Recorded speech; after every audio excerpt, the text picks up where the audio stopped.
नमस्कार, मैं रफी और आप देख रहे हैं डीएनए इंडिया। अजमेर में एनएसयूआई की ओर से शनिवार को प्रदर्शन किया गया। कार्यकर्ता रैली निकालकर कलेक्ट्रेट पहुंचे और मुख्यमंत्री भजनलाल शर्मा का पुतला भी जलाया। इस दौरान कार्यकर्ताओं ने बैरिकेड्स पर चढ़कर नारेबाजी भी की। कलेक्टर को राज्यपाल के नाम ज्ञापन देकर एनएसयूआई प्रदेश अध्यक्ष व कार्यकर्ताओं को रिहा करने की मांग की गई। अजमेर में एनएसयूआई की ओर से शनिवार को प्रदर्शन किया गया। कार्यकर्ता रैली निकालकर कलेक्ट्रेट पहुंचे और मुख्यमंत्री भजनलाल शर्मा का पुतला जलाया गया। इस दौरान कार्यकर्ताओं ने बैरिकेड्स पर चढ़कर नारेबाजी भी की। कलेक्टर को राज्यपाल के नाम ज्ञापन देकर एनएसयूआई के प्रदेश अध्यक्ष व कार्यकर्ताओं को रिहा करने की मांग की है। अध्यक्ष अंकित घारू ने बताया कि एनएसयूआई के प्रदेश अध्यक्ष विनोद जाखड़ सहित अन्य कार्यकर्ताओं को अधिक समय से पुलिस द्वारा हिरासत में रखा गया है। सभी को विभिन्न स्थानों में स्थानांतरित किया गया, उसके बाद जेल भेज दिया गया। पुलिस प्रशासन द्वारा कार्यकर्ताओं पर गलत आरोप लगाए गए हैं। साथ ही उनकी निजी गाड़ियों में भी तोड़फोड़ कर उन्हें क्षतिग्रस्त किया गया है। यह लोकतांत्रिक मूल्यों और अभिव्यक्ति की स्वतंत्रता के अधिकार का पूर्ण रूप से उल्लंघन है। जिला कलेक्टर लोकबंधु को राज्यपाल के नाम ज्ञापन दिया गया है। राज्यपाल से पूरे प्रकरण में हस्तक्षेप कर निर्दोष कार्यकर्ताओं की रिहाई सुनिश्चित करने की मांग की गई है। अगर जल्द प्रदेश अध्यक्ष और कार्यकर्ताओं को रिहा नहीं किया गया तो बड़ा आंदोलन किया जाएगा। जिस प्रकार प्रदेश के अंदर बैठी पर्ची सरकार, जो मुख्यमंत्री जी है वो पर्ची से बने कहीं ना कहीं छात्रों के साथ कुठाराघात कर रहे, शांतिपूर्वक हमारे विनोद जाखड़ जी राजस्थान यूनिवर्सिटी के बाहर प्रदर्शन कर रहे थे।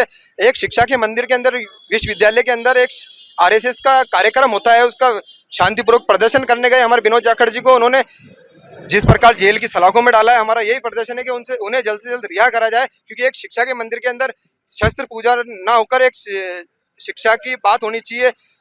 इसी मांग को लेकर आज हमने कलेक्टर महोदय को ज्ञापन देना है मुख्यमंत्री के नाम के। मुख्यमंत्री जी जल्दी सूद ले लो, नहीं तो ये छात्र जल्द से जल्द सड़कों पर आने में टाइम नहीं लगाएंगे। हमें रेल रोकना पड़े, चाहे इस देश को बंद करना पड़े, प्रदेश को बंद करना पड़े, वो भी हम जल्द से जल्द करेंगे। उसी मांग को लेकर भजनलाल का हमने पुतला जलाया है और मांग की है प्रदेश की गूंगी बेरी सरकार से कि जो आरएसएस के मिली भगत है, आरएसएस के दबाव में वो हमारे कार्यकर्ताओं पर, हमारे प्रदेश अध्यक्ष पर जो ऐसे घिनौने अपराध लगा रही है, तो कहीं ना कहीं छात्रों का हनन है। उसी मांग को लेकर विनोद जाखड़ जी की रिहाई को लेकर आज हमने विरोध। स्वायत्त शासन मंत्री झाबर सिंह खर्रा शनिवार को अजमेर आए और यहां चल रहे शहरी सेवा शिविरों का अवलोकन किया। इस दौरान खर्रा ने पिछली कांग्रेस सरकार पर निशाना भी साधा। उन्होंने कहा कि वे सरकारी संपत्ति लूटने का जरिया शिविरों को बनाते थे और ये शिविर आम जनता को राहत देने वाले हैं। यही मूल अंतर है। स्वायत्त शासन मंत्री झाबर सिंह खर्रा शनिवार को अजमेर आए और यहां चल रहे शहरी विकास सेवा शिविरों का अवलोकन किया। इस दौरान खर्रा ने पिछली कांग्रेस सरकार पर निशाना भी साधा। उन्होंने कहा कि वह सरकारी संपत्ति लूटने का जरिया शिविरों को बनाते थे और ये शिविर आम जनता को राहत देने वाले हैं। यही मूल अंतर है। शास्त्री नगर में शिविर के दौरान खर्रा ने कहा कि शिविरों में लोगों को राहत मिल रही है। शिविर 17 सितंबर से 18 अक्टूबर तक लग रहे हैं। इनमें कई प्रकार के ऑनलाइन आवेदन किए जा रहे हैं। समय पर इनका निस्तारण किया जा रहा है। अगर ज्यादा आए तो बाद में समय सीमा तय कर उनका निस्तारण कर राहत दी जाएगी। इस दौरान खर्रा ने कहा कि समस्या नहीं है और आम नागरिक नहीं आ रहे हैं तो अच्छी बात है। यहाँ के अधिकारियों ने समय रहते समस्याओं का निस्तारण कर दिया। इस दौरान शिविर में खर्रा ने पट्टा वितरण भी किया। 37 शिकायतें थी, 135 आवारा पशु पकड़े गए और वृक्षारोपण में आपने 1060 वृक्षों का आंकड़ा पार किया है। ये भी बहुत अच्छा प्रदर्शन है। इन शिविरों में हमने केवल और केवल मात्र ऑनलाइन आवेदन स्वीकार करने का निर्णय राज्य सरकार के स्तर पर लिया गया। संबंधित निकायों को निर्देशित किया गया कि अगर कोई व्यक्ति ऐसा आता है जो ऑनलाइन आवेदन करने में सक्षम नहीं है, वृद्ध है, निरक्षर है, परिवार में कोई साक्षर नहीं है, तो संबंधित निकाय के अधिकारियों की जिम्मेदारी है कि उसकी सुनकर वो किस प्रकार की राहत चाहता है, उसके आधार पर उसका आवेदन तैयार करके निकाय के स्तर पर वो आवेदन ऑनलाइन होंगे। देखो, राजस्थान सरकार और माननीय मुख्यमंत्री जी और माननीय आदरणीय प्रधानमंत्री जी की एक ही मंशा है कि आम आदमी सरकारी दफ्तरों के न्यूनतम से न्यूनतम चक्र लगाए और उनका काम तीव्र गति से हो। इसीलिए राज्य सरकार ने शहरी सेवा शिविर लगाने का निर्णय लिया। 17 सितंबर से 17 अक्टूबर 25 तक ये शिविर चलेंगे। इनमें रोजमर्रा के कामों से लेकर जन्म मृत्यु प्रमाण पत्र, विवाह पंजीयन प्रमाण पत्र, नामांतरण, सफाई की, रोशनी की, अव्यवस्था की शिकायतों को से लेकर, पट्टों के ऑनलाइन आवेदन से लेकर, नामांतरण के ऑनलाइन आवेदन लेकर, प्लॉटों के विभाजन से लेकर एकीकरण के आवेदन, हर प्रकार के कार्यों के ऑनलाइन आवेदन इन शिविरों के माध्यम से लिए जा रहे हैं और उनकी नियमानुकूल परीक्षण के बाद उनका निस्तारण किया जा रहा है। अभी नगर निगम अजमेर के जिस शिविर में मैं उपस्थित हूँ, 17 तारीख से लेकर 4 तारीख तक इनके यहाँ जितने ऑनलाइन आवेदन आए, जितनी शिकायतें आई, उनकी शिकायत का निस्तारण का प्रतिशत बहुत बेहतर है और उम्मीद यही करते हैं कि इन शिविरों पे आने वाले अधिकांश ऑनलाइन आवेदन जिनमें किसी प्रकार की आपत्ति आमंत्रित नहीं करनी है या जिन पे सुनवाई नहीं होनी है, उनका तत्काल निस्तारण हो और जिन पे आपत्ति आमंत्रित करनी हो तो एक निश्चित अवधि के आपत्ति आमंत्रित करके अगर कोई आपत्ति आमंत्रित करने पर प्राप्त होती है तो उसकी सुनवाई करके उनका भी नियमानुकूल निस्तारण समयबद्ध तरीके से हो। इस मंशा के साथ राज्य सरकार ने ये शहरी सेवा शिविरों का आयोजन किया है, जिसमें आम आर्थिक रूप से पिछड़े और मध्यम वर्ग के लोगों को ही इसमें छूट देने का लाभ प्राप्त करने का समय दिया गया है। धनपतियों के लिए इन शिविरों में किसी भी प्रकार की छूट का अखिल भारतीय कांग्रेस कमेटी द्वारा राजस्थान में अध्यक्ष नियुक्त करने के लिए चलाए गए संगठन सर्जन अभियान के तहत जिला पर्यवेक्षक अशोक तंवर के अजमेर पहुंचने पर अजमेर शहर जिला कांग्रेस कमेटी के अध्यक्ष विजय जैन के नेतृत्व में कांग्रेस के पदाधिकारियों एवं कार्यकर्ताओं ने रेलवे स्टेशन पर भव्य स्वागत किया। अखिल भारतीय कांग्रेस कमेटी द्वारा राजस्थान के अध्यक्ष नियुक्त करने के लिए चलाए गए संगठन सृजन अभियान के जिला पर्यवेक्षक अशोक तंवर के अजमेर पहुंचने पर अजमेर शहर जिला कांग्रेस कमेटी के अध्यक्ष विजय जैन के नेतृत्व में कांग्रेस के पदाधिकारी एवं कार्यकर्ताओं ने रेलवे स्टेशन पर भव्य स्वागत किया। कांग्रेस के जिला पर्यवेक्षक अशोक तंवर आज शताब्दी एक्सप्रेस से अजमेर पहुंचे। अजमेर पहुंचने पर अजमेर शहर एवं देहात के अध्यक्ष पद के दावेदारों ने अपने समर्थकों के साथ भव्य स्वागत किया।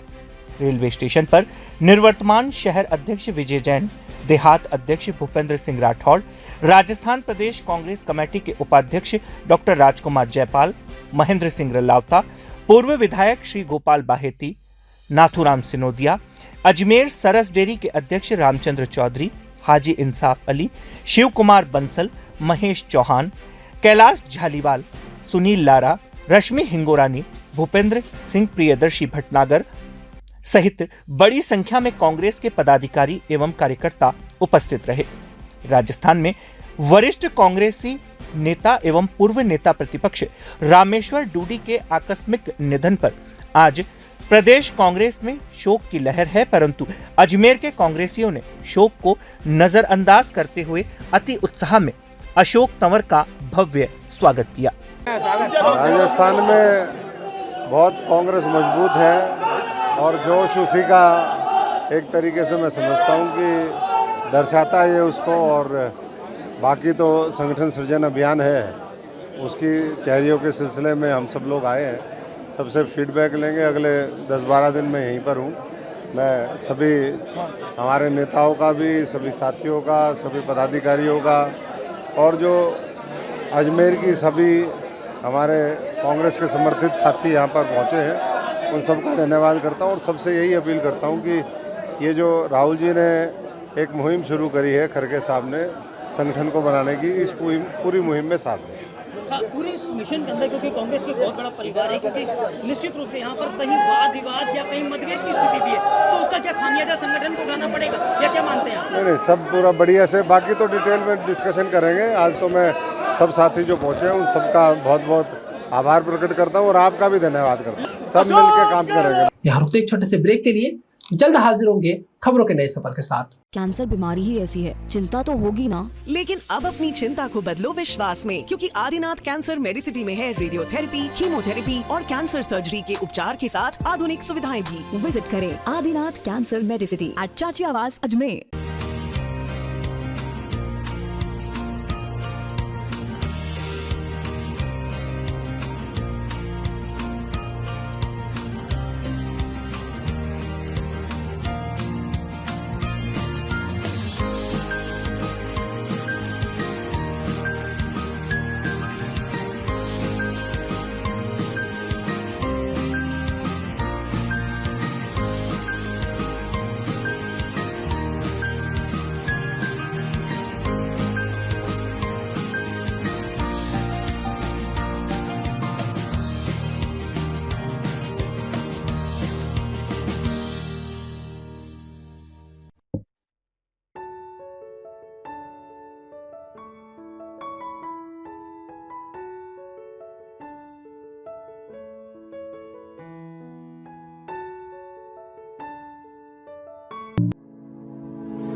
आगामी अंतर्राष्ट्रीय पुष्कर पशु मेले को भव्य और व्यवस्थित रूप से आयोजित करने के उद्देश्य से होटल आरटीडीसी सरोवर में सलाहकार समिति की बैठक आयोजित की गई। बैठक की अध्यक्षता राजस्थान सरकार के कैबिनेट मंत्री सुरेश सिंह रावत ने की। इस दौरान मेले की तैयारियां, व्यवस्थाओं और विभागवार जिम्मेदारियों पर विस्तृत चर्चा की गई। आगामी अंतर्राष्ट्रीय पुष्कर पशु मेले को भव्य और व्यवस्थित रूप देने के उद्देश्य से होटल आरटीडीसी सरोवर में सलाहकार समिति की बैठक आयोजित की गई। बैठक की अध्यक्षता राजस्थान सरकार के कैबिनेट मंत्री सुरेश सिंह रावत ने की। इस दौरान मेले की तैयारियों, व्यवस्थाओं और विभागवार जिम्मेदारियों पर विस्तृत चर्चा की गई। बैठक में जिला कलेक्टर लोकबंधु, जिला पुलिस अधीक्षक वंदिता राणा सहित विभिन्न विभागों, नगरपालिका, पर्यटन, पशुपालन, चिकित्सा, विद्युत, परिवहन, स्वच्छता, जलदाय व सूचना एवं जनसंपर्क विभाग के अधिकारी उपस्थित रहे। सभी अधिकारियों को मेले से जुड़ी तैयारियों की विभागवार समीक्षा के साथ स्पष्ट दिशा निर्देश प्रदान किए गए। कैबिनेट मंत्री रावत ने कहा कि पुष्कर मेला न केवल राजस्थान बल्कि भारत की संस्कृति और परंपरा का प्रतीक है। देश विदेश से लाखों पर्यटक इस मेले में आते हैं, इसलिए प्रशासनिक और आयोजन स्तर पर कोई कमी नहीं रहनी चाहिए। उन्होंने स्वच्छता, सुरक्षा, यातायात, जल व बिजली आपूर्ति, चिकित्सा सुविधा और पशुधन व्यवस्था को सर्वोच्च प्राथमिकता देने के निर्देश दिए। उन्होंने यह भी कहा कि इस बार मेले में आधुनिक तकनीक का उपयोग, सांस्कृतिक कार्यक्रमों की गुणवत्ता और पर्यटकों की सुविधा पर विशेष ध्यान रखा जाएगा ताकि पुष्कर मेला अपनी ऐतिहासिक पहचान को और अधिक समृद्ध कर सके। बैठक के अंत में मंत्री रावत ने सभी विभागों से निर्धारित समय सीमा में कार्य पूर्ण करने के निर्देश दिए और कहा कि पुष्कर का यह अंतर्राष्ट्रीय मेला राजस्थान की गौरवमयी धरोहर है, जिसे पूरे समर्पण और सामूहिक प्रयास से सफल बनाया जाना चाहिए। अंदर होटल सरोवर में तीर्थराज पुष्कर की मेले की व्यवस्थाओं को लेके हमारे जिला कलेक्टर महोदय, एसपी मैडम और जिला स्तरीय सभी अधिकारी लोग मौजूद रहे। हमारे जनप्रतिनिधि भी यहाँ मौजूद रहे। हम सब लोगों ने बैठ के विचार विमर्श किया कि हमारा तीर्थराज पुष्कर का जो मेला है इस बार कैसे अपना भव्य रूप ले, कैसे लोग जो आते हैं उनको किसी प्रकार की समस्या नहीं हो। अतिथि देवो भव का जो हमारा जो सनातनी और पुराना जो हमारा नारा है, वो किस तरह से लोगों को अच्छा फील हो, किस तरह से हम अतिथियों की तरह इनका स्वागत सत्कार कर सके। इस बार पधारो हमारे पुष्कर के नारे के साथ हम तीर्थराज पुष्कर की मेले की जो व्यवस्थाएं हैं चाक चौबंद करेंगे और सांस्कृतिक कार्यक्रम भी बहुत अच्छे होंगे। और विशेष तौर से मैं पुष्कर के सभी लोगों का धन्यवाद देता हूं कि इस बार जो सांस्कृतिक कार्यक्रमों में मेरे पास की जो हमेशा मांग रहती थी, इस बार आप सभी लोगों ने इस एक शोर में कहा कि इस बार किसी प्रकार का कोई पास की व्यवस्था नहीं हो तो ज़्यादा बढ़िया होगा। मैं प्रशासन के कलेक्टर साहब को सभी लोगों को धन्यवाद देता हूँ कि उन्होंने हमारी इस बात को माना और इस बार हमारा पुष्कर मेला अच्छा होगा। बजट की हमारे पास किसी प्रकार की कोई कमी नहीं आने देंगे और चाहे हमारे पशुपालक हो चाहे श्रद्धालु हो, हम सबका ध्यान रखेंगे और पुष्कर मेले को और भव्यता प्रदान करेंगे। पुष्कर मेले के संबंध में आज माननीय मंत्री महोदय के साथ और एसपी साहब और हमारे समस्त जो अधिकारी थे, जो हमारी कमिटीज़ बनी हुई है उनके सब अध्यक्ष, समस्त जिला स्तरीय अधिकारी, जनप्रतिनिधिगण और पुष्कर के पंडित, सभी जो आमजन जो मेले से एसोसिएटेड है, मीडिया के साथ, सभी के साथ आज एक संवाद कार्यक्रम रखा गया था जिसमें आमजन से सुझाव भी प्राप्त किए गए हैं और जो भी हमारे स्टेक होल्डर्स हैं उन्होंने जो सुझाव दिए हैं उनको हमने बताया भी कि क्या क्या हमारी कार्य योजना रहेगी और उसके अनुरूप जो उनके सुझाव हैं वो भी हम इनकॉर्पोरेट कर रहे हैं। और राज्य सरकार के निर्देश पर हमेशा ये प्रयास रहेगा पुष्कर मेला पिछले बार से और अधिक भव्य हो, उसको किस तरह से हम भव्य और बना सकते हैं और सारी व्यवस्थाएं कैसे कर सकते हैं, क्योंकि इसमें हमारे पशुपालक भी आते हैं, श्रद्धालु भी आते हैं और साथ में टूरिस्ट भी काफ़ी संख्या में आते हैं। तो कुछ तरह से उनको एक अच्छा एक्सपीरियंस यहाँ दिया जाए, उनको इनकन्वीनियंस कम से कम हो, उसके लिए हमारा प्रयास रहेगा। और इसमें कुछ हमने नवाचार भी किया है, चाहे पशु मेले की प्रतियोगिताएँ हैं वो नए मेला ग्राउंड में हम शिफ्ट करने का पूरा प्रयास है हमारा। जो लोगों को हम ऑनलाइन ही प्लॉट्स अवेलेबल करा पाएँ उसके लिए भी प्रयास है। जितना लोग उसमें अधिक से अधिक पार्टिसिपेट करेंगे ये अच्छा होगा कि वो प्रोसेस जो है ट्रांसपेरेंट होगा। तो यही हमारा प्रयास है और पिछली बार से और अधिक इस बार व्यवस्थाएं करने के लिए, चाहे बजट हो या संसाधन हो या मैन पावर हो, और अधिक पिछले। अजमेर की प्रतिभावान लेखिका कविता जोशी की पुस्तक कविता के भाव सर्जन का भव्य विमोचन एवं गरिमामय कार्यक्रम का आयोजन हुआ। इस मौके पर साहित्य जगत की कई नामचीन हस्तियों, प्रख्यात शिक्षाविदों और वरिष्ठ लेखकों ने अपनी उपस्थिति से कार्यक्रम को अविस्मरणीय बना दिया। अजमेर की प्रतिभावान लेखिका कविता जोशी की पुस्तक कविता के भाव सर्जन का भव्य विमोचन एक गरिमामय कार्यक्रम में संपन्न हुआ।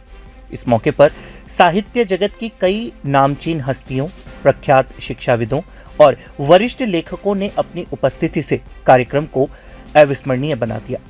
कार्यक्रम में पुस्तक की भूमिका लिखने वाले लेखक ने कहा कि यह पुस्तक आत्मविश्वास से भरी हुई है और नारी शक्ति के लिए विशेष प्रेरणा का स्रोत है। उन्होंने आगे कहा कि कविता जोशी की रचनाओं में जीवन के विविध रंगों के साथ साथ स्त्री शक्ति की अदम्य जिजीविषा स्पष्ट झलकती है। पुस्तक कविता के भाव सृजन में संकलित कविताएं केवल छंद और अलंकारों का संग्रह नहीं है, बल्कि संवेदनाओं और संघर्षों का आत्मबल की एक सुंदर अभिव्यक्ति है। हर पंक्ति पाठक को भीतर तक छू जाती है और सोचने पर मजबूर करती है। कार्यक्रम में मौजूद साहित्य प्रेमियों ने इस पुस्तक को नारी मन के भावों का अद्भुत दस्तावेज बताते हुए कहा कि यह कृति आने वाली पीढ़ियों के लिए प्रेरणा स्रोत सिद्ध होगी। विमोचन समारोह के अंत में लेखिका कविता जोशी ने सभी अतिथियों का आभार जताते हुए कहा कि उनकी यह रचनात्मक यात्रा समाज की हर उस नारी को समर्पित है जो अपने आत्मविश्वास और सपनों के सहारे जीवन को नई दिशा देती है। मेरी जो किताब है वो सभी के भावों को, हर इंसान के भाव को व्यक्त करने वाली है और मैं ये चाहती हूँ कि इसको पढ़कर क्योंकि इसके सबके भाव होते हैं, तो समाज में जितनी भी तरह के लोग हैं वो इसको पढ़ें और मैं चाहती हूँ कि समाज में कुछ परिवर्तन आए मेरी किताब से। और मेरे को विश्वास भी है कि इसको पढ़ने के बाद में जरूर परिवर्तन आएगा, नारियों में परिवर्तन आएगा, हमारे समाज की कुरीतियों में परिवर्तन आएगा।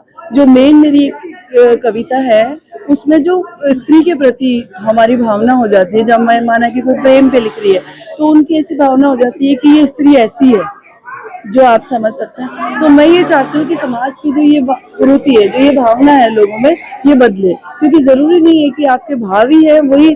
कई चीजें हम बाहर देखते हैं, उनसे भी हमें प्रेरणा मिलती है, उसके साथ हम कविताएं लिखते हैं। तो बस यही मेरा मानना है कि इसको पढ़कर मुझे विश्वास है कि जरूर परिवर्तन आएगा मैं चाहती हूँ कि लोग इसको पढ़े और समझें। युवाओं को ही क्यों, सभी को प्रेरणा लेनी चाहिए। ये विमोचन का अर्थ ही यही होता है कि विमोचन, अड़चने खत्म हो जानी चाहिए। विमोचन का अर्थ ये है कि उजागर होना, प्रकट होना, आवरण का हट जाना। एक्चुअली पुस्तक विमोचन तो एक माध्यम है कि आवरण हटने चाहिए। वस्तुतः तो वे आवरण हटने चाहिए जो हमारी आंखों पर, हमारी दृष्टि पर आ गए हैं, या हमारे हृदय पर आ गए हैं, हमारे मन पर जो आगे हम स्वयं को देख नहीं पा रहे हैं। आवरण हटे तो हम देखें कि हम कौन है, हम दिखें कि हम कैसे हैं। जैसे शीशे के ऊपर मिट्टी जमा हो जाती है या पर्दा लगा हुआ है तो आवरण है जिसकी वजह से हम खुद को देख ही नहीं पाते हैं। तो ये आवरण, एक विमोचन समारोह इसी प्रकार की प्रेरणा देता है, चाहे वो बच्चा हो, बुजुर्ग हो, स्त्री हो, पुरुष हो, जवान हो, किसी भी जाति वर्ण संप्रदाय का हो, किसी भी देश का हो, धरती पर किसी भी महाद्वीप का हो। एक्चुअली प्रेरणा ही यही है विमोचन के पीछे कि मनुष्यों को मुक्त होना चाहिए। ये आपने बहुत अच्छा प्रश्न पूछा कि इस दौर में जब पूरी दुनिया डिजिटल होती जा रही है, उस दौर में किताबों को कागज पर, भावों को कागज पर लिखकर किताब की शक्ल में लाना एक साहस का काम है। ठीक है, आज समय ऐसा है, लेकिन हमने इतिहास में देखा है कि दौर बदलते हैं, वापस वही फैशन दोबारा आ जाती है। कभी लोग ढीली पैंटें पहनते थे चौड़ी मोहरी वाली, फिर वो सकड़ी मोहरी में तब्दील हो गई। आज बड़े बड़े लोग वापस चौड़ी मोहरी की पहन रहे हैं। तो ठीक, आज डिजिटल युग है कि सब लोग मोबाइल से चल रहे हैं, लेकिन एक दिन वो भी आएगा जब वापस। नगर निगम अजमेर द्वारा आयोजित 11 दिवसीय दशहरा महोत्सव का समापन मर्यादा पुरुषोत्तम भगवान श्री रामचंद्र के राज तिलक समारोह के साथ भव्य रूप से संपन्न हुआ। नगर के सूचना केंद्र स्थित मंच पर बीते 11 दिनों से चल रही रामलीला ने पूरे शहर में धार्मिक और सांस्कृतिक माहौल बना दिया था। नगर निगम अजमेर द्वारा आयोजित 11 दिवसीय दशहरा महोत्सव का समापन मर्यादा पुरुषोत्तम भगवान श्री रामचंद्र के राजतिलक समारोह के साथ भव्य रूप से संपन्न हुआ। नगर निगम के सूचना केंद्र स्थित मंच पर बीते 11 दिनों से चल रही रामलीला ने पूरे शहर में धार्मिक और सांस्कृतिक माहौल बना दिया था। समापन अवसर पर नगर निगम अजमेर के उप महापौर नीरज जैन ने कार्यक्रम में उपस्थित समस्त श्रद्धालुओं और शहरवासियों का हृदय से धन्यवाद ज्ञापित किया। उन्होंने कहा कि यह आयोजन न केवल धार्मिक आस्था का प्रतीक है, बल्कि समाज में मर्यादा, सत्य और धर्म की स्थापना का संदेश भी देता है। उप महापौर जैन ने रामलीला का मंचन करने वाली टीम के सभी कलाकारों का विशेष रूप से आभार जताया, जिन्होंने अपने उत्कृष्ट अभिनय से रामायण के प्रत्येक प्रसंग को जीवंत बना दिया। पूरे कार्यक्रम के दौरान दर्शकों ने हनुमान द्वारा लंका दहन, बालीवध, रावणवध और अंत में भगवान श्री रामचंद्र के राजतिलक के दृश्यों पर जय श्री राम के जयकारों से वातावरण गुंजा दिया। कार्यक्रम में बड़ी संख्या में शहरवासी, महिलाएं, बच्चे और वरिष्ठ नागरिक उपस्थित रहे। नगर निगम की ओर से सुरक्षा, प्रकाश व्यवस्था, बैठने और जलपान की बेहतर व्यवस्था की गई। आयोजन समिति के सदस्यों ने बताया कि हर वर्ष इसी तरह दशहरा महोत्सव में श्रद्धालुओं का उत्साह देखने लायक रहता है। अंत में उप महापौर नीरज जैन ने कहा कि नगर निगम आगे भी इस प्रकार के सांस्कृतिक आयोजनों को और भव्यता के साथ आयोजित करेगा, ताकि आने वाली पीढ़ियां भारतीय संस्कृति और धर्म की गौरवशाली परंपरा से प्रेरणा ले सके। नगर निगम द्वारा आयोजित दशहरा महामहोत्सव का आज पूर्णाहुति है। इस रामलीला के समापन के साथ आज रामलीला में भगवान राम का अपने भाई जो उनकी खड़ाऊ रख करके अयोध्या का राज संभाल रहे थे, राजा भरत से मिलकर के भरत मिलाप हुआ और भरत मिलाप के बाद भगवान राम सीता मैया भैया लक्ष्मण के साथ अयोध्या पहुंचे, जहां पर अयोध्या की जनता ने दीप जला करके और पूरे अयोध्या को जगमग करके उनका स्वागत अभिनंदन किया। और आज गुरु जी द्वारा उनका राज तिलक करके आज से उन्हें मर्यादा पुरुषोत्तम राम को अयोध्या का राजपाट उनको सौंपा। निश्चित रूप से नगर निगम अजमेर जिस प्रकार से लगातार सांस्कृतिक और धार्मिक कार्यक्रमों को अंजाम देता है, चाहे कल दुर्गा माता के विसर्जन के साथ और रावण के दहन के साथ हमारे कार्यक्रम समाप्त हुए, राम बारात हमारे द्वारा निकाली गई। राम बारात के साथ साथ यहाँ पर 10 दिन लगातार रामलीला चली। ये नगर निगम अजमेर के वासियों के लिए नित्य प्रतिदिन इस प्रकार के कार्यक्रम ला करके, इस प्रकार की जो दैनंदिन कार्यक्रमों करवा करके आम जन को अपने सामाजिक सरोकारों से जोड़ कर रखने का काम करते हैं। खबरों के सफर में अभी सिर्फ इतना ही, फिर हाजिर होंगे खबरों के नए सफर के साथ। तब तक के लिए दीजिए इजाजत, नमस्कार।